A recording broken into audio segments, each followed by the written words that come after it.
Yo soy diplomada en nutrición humana y dietética y casi diplomada en enfermería.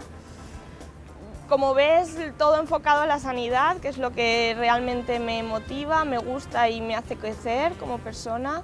Actualmente lo que me ocupa mi tiempo son los estudios.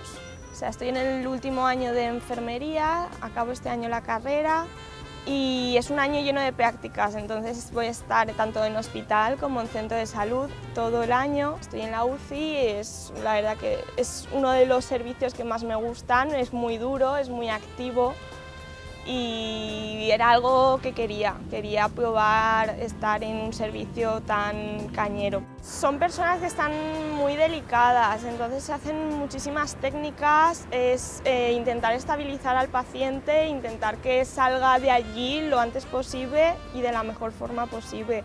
O sea, suelen llegar por urgencias, por accidentes de tráfico, infartos, comas. Pero no sé, es mi vocación, es lo que me gusta, es lo que disfruto haciendo y creo que no me vería haciendo otra cosa. Al principio se pasa muy mal, yo soy una persona muy sensible, lloro prácticamente enseguida, pero ahí hay que ser más duro, hacerte un poquito más roca, empatizar con la familia, apoyarla emocionalmente muchísimo, pero tú estar en tu sitio, no desmoronarte, porque si no, la verdad que es peor, porque ellos ya están pasándolo lo suficientemente mal como para encima tú también desmoronarte delante de ellos. Te lo llevas un poquito ya a casa. Pero bueno, también hay momentos muy felices cuando salen de allí, que están bien, que se van a casa o que suben a planta y están un tiempo pero se recuperan. Y la verdad que es satisfactorio.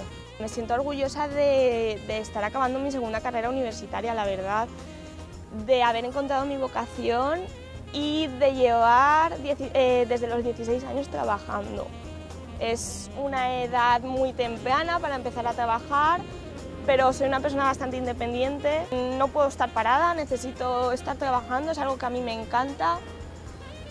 Y empecé con 16 años también un poco para pagar mis caprichos y hacerle la vida más fácil a mis padres. De aquí a 2 o 3 años sí que me gustaría irme de voluntariado a algún sitio donde me necesiten, medio año, lo que sea, 3 meses, me da igual, ayudar y vivir una experiencia que sé que es única y que aquí no vives. O sea, viven de forma completamente diferente, que nosotros no estamos acostumbrados, están en unas condiciones limitadas y la verdad que aprendería mucho y sería una experiencia muy constructiva.